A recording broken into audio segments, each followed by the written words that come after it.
Okay, so welcome back. We continue with Pythagoras theorem, and this is the question we have before us.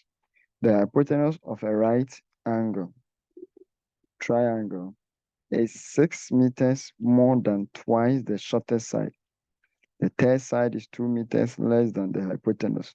Calculate the size of the triangle. So, since we're dealing with Pythagoras theorem, we can draw our right angle triangle like this. We can name it A, B, C. And we know this is the hypotenuse, the longest part. We can say this is we can make this one to be the shortest. So we are representing the shortest part with X. So we can say let X represent the shortest side. So if X represents the shortest side, the hypotenuse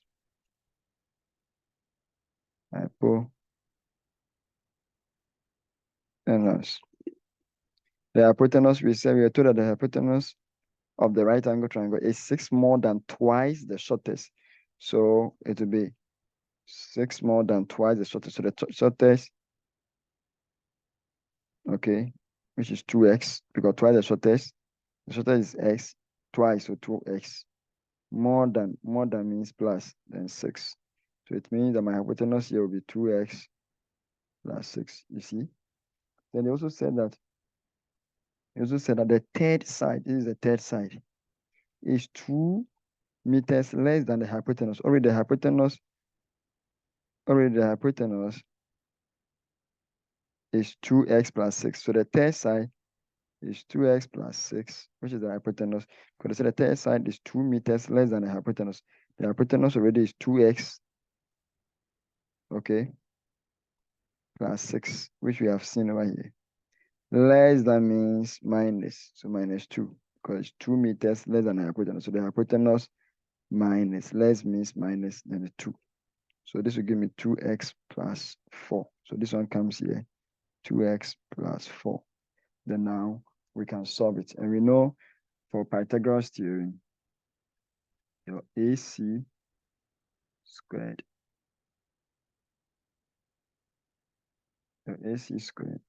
equal to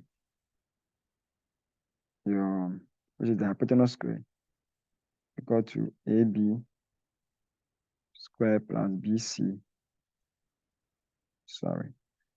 squared. So my AC is 2x plus 6 all squared. My AB is 2x plus 4 all squared. My BC is x squared. So we expand this. We said to expand this, you take the first expression, 2x squared. 2x squared will give me 4x squared. Then the 2x times 6 times 2. So 2x times 6 is already 12x times 2. It's 24x. Then the last expression squared is 36. So this is how you expand binomial like this. You take the first one, you square, 4x squared. This time, this, 24x, then 6 squared is 36. The same thing apply here. The 2x I square it, I'll get 4x squared. 2x times 4, 8x times 2, which will be 16x. Then the last expression square, 4 squared is 16. Then plus this x squared here. So you can see that this 4x squared will cancel this 4x squared. Okay. So if I'm to take everything to the right hand side, we have x squared here. We have 16x. 24 minus 24 is this one cross the tens minus. We have 16 over here. This one cross the tens minus 36. Then everything is equal to what? 0. So you have x squared minus 8x minus 20 equal to 0. I think many students are used to arranging quadratic equation like this. But it's the same thing. All right, so when you solve this question, now you can see that, as we said in quadratic equation, which we did in our previous videos, We said that 1 times 20 is 20.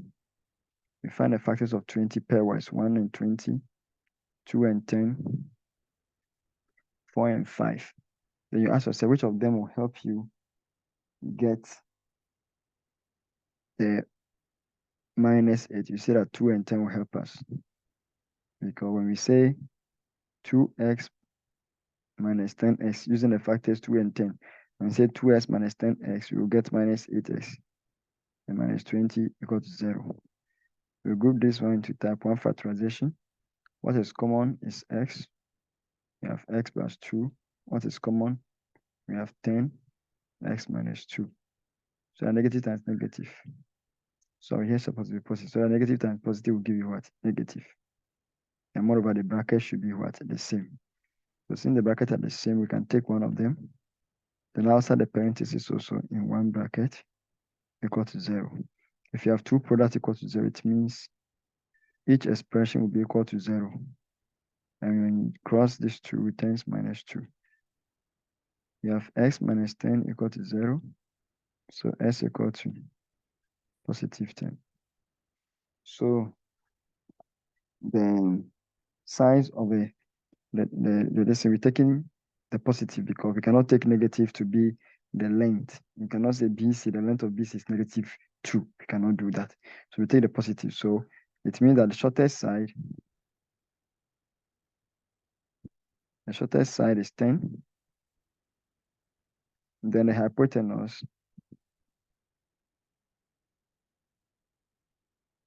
don't forget is 2s plus 6.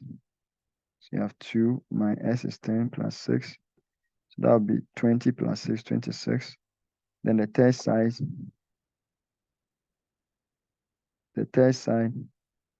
is 2x plus 4.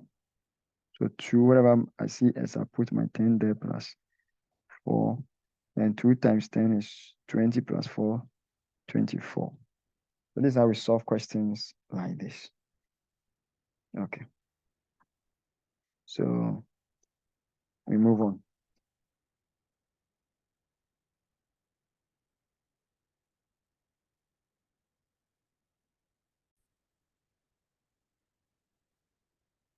Okay, so this is the next question we have before us.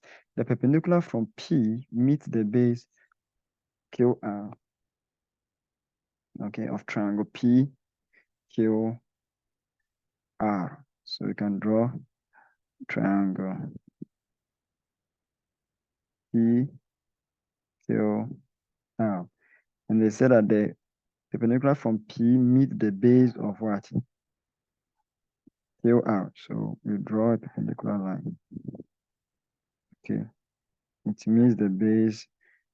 Okay. It means the base of what? QR of the triangle PQR at S. So here will be S. And so given that PR is 18. So here is 18. QR, the whole of all this QR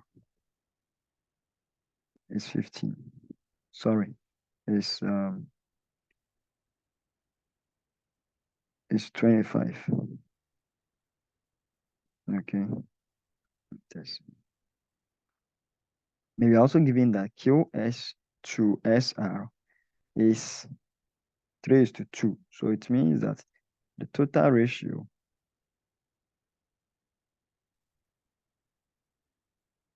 is 3 plus 2, which is 5. That's the total ratio.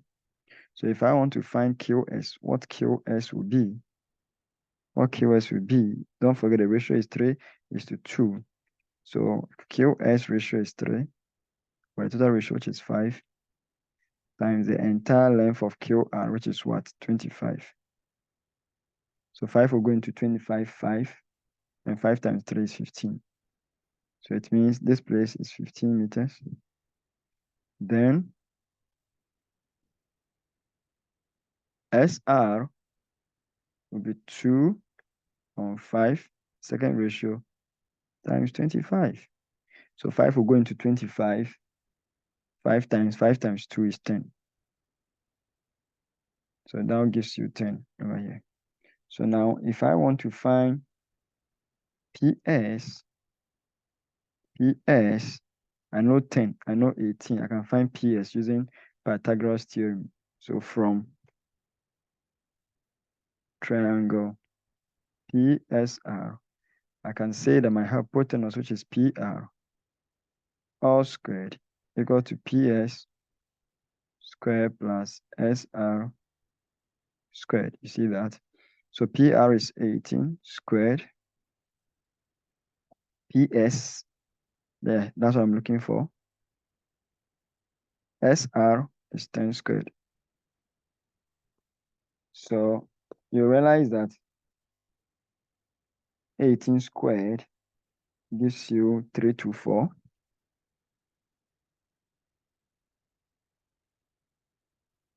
10 squared gives you 100. And when you group like terms, 324 minus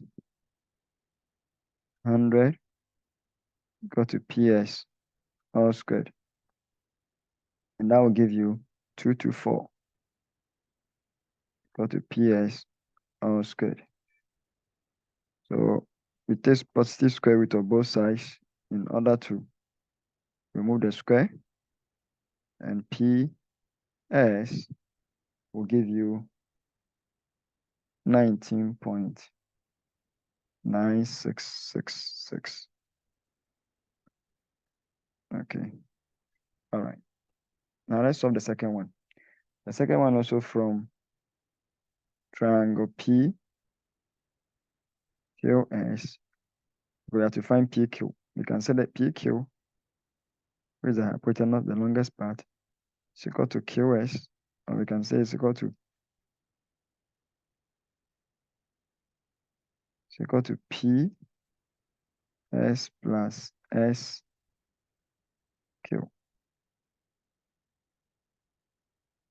Equal to PS plus SQ. So PQ all squared. What's my PS?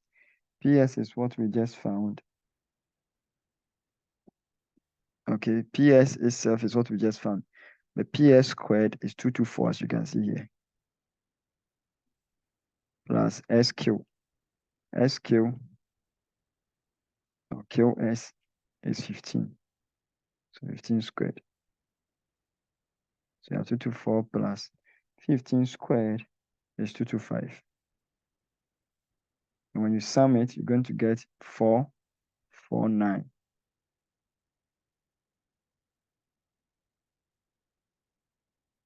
But if you want to get it to find PQ, it takes positive square root of both sides. So PQ therefore is 21.1896. That gives you the answer. And all this, we can run it if you want to. If you want to run this one, this can give you maybe to 2 decimal place. This will give you 19.97 meters. And this one to 2 decimal place will give you 21.19, because when you move 1, 2, this number is more than 5, you add it to this one. Take 1 and add it to this one, making 21.19. All right. So that's it.